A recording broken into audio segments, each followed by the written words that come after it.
to saving lives no matter the cost. Yeah, he's been rescuing and rehabilitating child orphans and soldiers in Africa for more than a decade.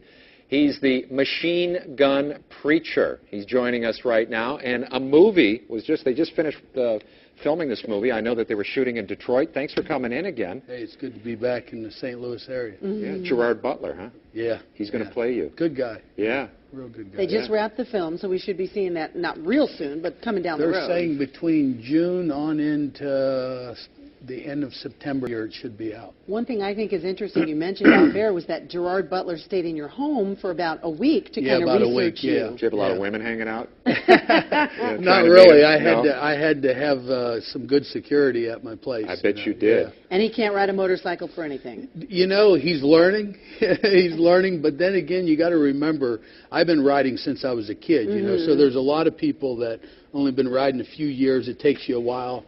But he's learning to ride. And now you are just back from South Darfur. Yeah, right? I was in a Will, South Sudan, a Will, north of Will, and then also in South Darfur. Tell everybody what you do. If you ever seen the movie, Blood Diamonds, you'll see where the warlords go out and steal the children. I'm the guy that goes back in and rescues the children off the warlords. And you do this no matter what. You are shot at, you are hunted down, you are sought after. It's dangerous work. Yeah, we were ambushed. In the last month, I was ambushed twice. Small gunfight, a tribal war, and got in a fight with a warlord. And I'm getting too old for the fight in the warlords. Now, being a preacher and then, you know, having to fight back, do you ever feel conflicted with that? No. If you look in the Old Testament, I mean, if you look in the Old Testament, the true men of God were definitely warriors. I mean, I'm no match for those guys. I mean, David and Gideon and all those guys. You're a modern St. Michael. Yeah, I guess so. Yeah, you know, the archangel. But, and what about the children? I mean, obviously these children are literally stolen from their families, and you deliver them back to their families. Yes, and then I have the largest orphanage in South Sudan I have right now operating. I've rescued way over 1,000 children. I have 279 orphans of my own. I'm in the midst of building another orphanage in the Darfur area. The families of the children and the children, what do they have a special name for you? Inside of Africa, I'm known as the machine gun preacher. You got an AK-47 there. Wow, who knew you'd be such a businessman, right? Yeah, it all depends where I'm at and what the climate is, where I'm going to be fighting at, you know. Amazing story. Wow. Okay, we'll be watching for you here in St. Louis, and thank you very much. Thank you very much. How are you, sir? Good. Hey, tell me, okay, I'm reading your book, right? I'm only in about 3 chapters in, and tell me about the experience when you had just 2 trucks with you, and you were going into the village. I believe it was chapter 1. Right. This one hit so hard to me, and I immediately got done with the chapter, and I ran to my wife, and I told her about it, and she was like, that is awesome. Well, if you read through the book, all through the book, you can tell the stories that I'm telling are definitely true. But if you're in Africa and you hear these stories, they make me sound out like I'm some kind of a Rambo. Okay. I mean, I've heard stories where the Reverend come in with his soldiers and the bodies were stacked high, you know. They never happen like that. We were at a roadblock, and they said, Reverend, you can't go no further. The LRA is attacking the village. And the LRA is? The Lord Resistant Army, a rebel group that's financed by, the president and stuff of that country, Bashir. So anyways, I said, well, man, we're going. We got to help the people. So we went on through the roadblock. And as we were driving, God kept telling me, drive faster, drive faster. And I'm driving so fast, the vehicle's flying in the air. I mean, all 4 wheels coming off the ground. Well, anyways, at a distance, I seen the huts burning and fighting and chaos going on. And God said, tell Peter to start shooting. I put one of my soldiers on the roof with a 30 cal gun up on the roof. Well, anyways, as soon as I said, Peter, start shooting, he started rattling off that machine gun. Bat, bat, bat, bat. And instantly, I looked in my side view mirror, and as far as an eye could see was a cloud of dust. And I looked back, and the enemy was running. They thought an army was coming down the road. It was not an army. It was me, 2 trucks, 4 soldiers, 5 with me coming down the road. And they run. They said there was over 200 Lord Resistant Army men.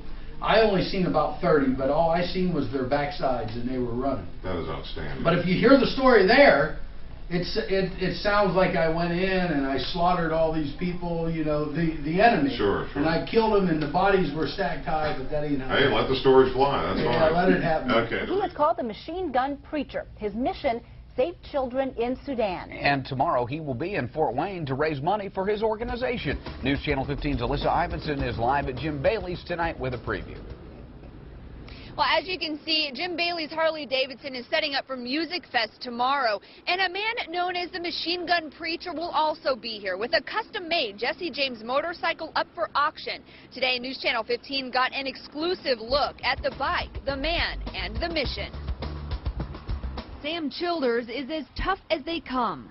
I'm very, very good with a gun. I'm good with the Bible, too, but I'm good with a gun. For years, he rode bikes on the other side of the law. I was a drug dealer. But 13 years ago, that changed. He became Reverend Sam Childers, and his mission took him thousands of miles around the world to Sudan, Africa. Once you give your life to Christ, He'll use your entire background. The tough life of his past now giving him courage to fight a war in the Sudan, fighting to save children. I seen a small child that stepped on a landmine from the waist down was gone.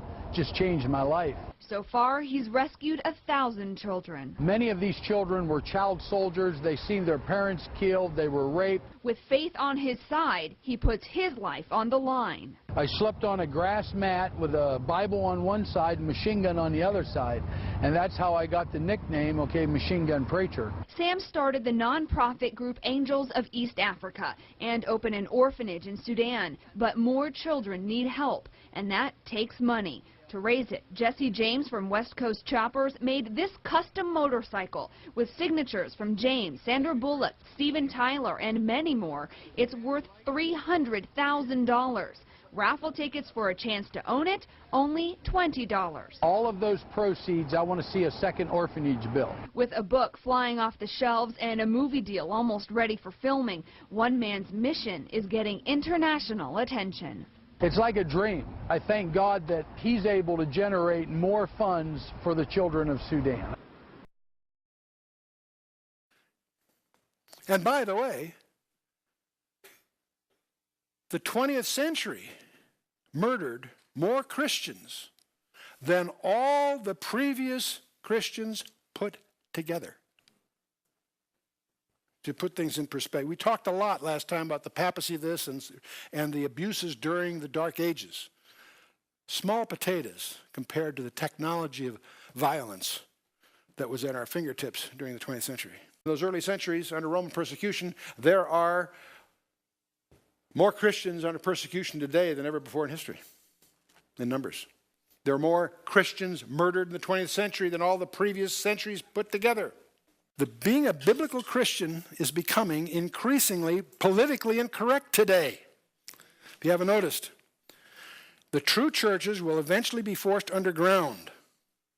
No surprise, but I was surprised by J. Vernon McGee's remark in his Timothy commentary a few decades ago. He says, the attack against them will be led by the liberal denominational churches. So let's recognize it for what it is. It is also a theology that laid the foundation, if you will, for the Holocaust in Europe. The Holocaust in Europe, in part, has to be laid at the blame of the silent pulpits that didn't speak out against the abuse of the Jews in Nazi Germany. And even today, it's recurring. You will find anti-Semitism very prevalent in many churches. Okay, there is an inscription on a church in Germany that I couldn't resist using to wrap up Laodicea. This inscription appears apparently on a church in Germany, at Lübeck, Germany. Thus speaketh Christ our Lord to us. You call me master and obey me not. You call me light and see me not. You call me way and walk me not. You call me life and choose me not. You call me wise and follow me not. You call me fair and love me not. You call me rich and ask me not. You call me eternal and seek me not. You call me noble and serve me not. You call me gracious and trust me not. You call me might and honor me not. You call me just And fear me not. If I condemn you, blame me not. That, to me, says it all. So if you're looking for ministers of the evil one, don't overlook the pulpits. Don't overlook the pulpits. How many pulpits can you go to in America where you never hear the blood of Christ that cleanses us from all sin? You have lots of drama. You have lots of modern music. You've got lots of interesting things. Let's remind ourselves of what Matthew tells us, one of the most sobering passages in the Scripture. Finishing up the Sermon on the Mount, Matthew 7. Not everyone that saith unto me, Lord, Lord, shall enter into the kingdom of heaven, but he that doeth the will of my Father which is in heaven. Many will say unto me that day, Lord, Lord, have we not prophesied in thy name? And in thy name cast out devils? And in thy name done many wonderful works? And then, Jesus speaking, then will I profess unto them, I never knew you. Depart from me, ye that work iniquity. Oh, boy. I can understand someone who has been ungodly all his life, who has rejected the gospel and lived a dissipated life, coming before the Lord and not being surprised, or I should say as surprised perhaps, as those that think they're saved and are not. That's got to be terrifying. You want to make sure you know where you are, and the way you do is by evidence of the faith. Done many wonderful works, that ain't it. It's your relationship with him. They compromise with the world because of their prosperity, and that's an affliction that affects us all. We all take comfort, too much comfort, in riches and our wherewithal and so forth. You say, well, gee, I'm out of a job right now. Yeah, but you're still better off than most people in the world.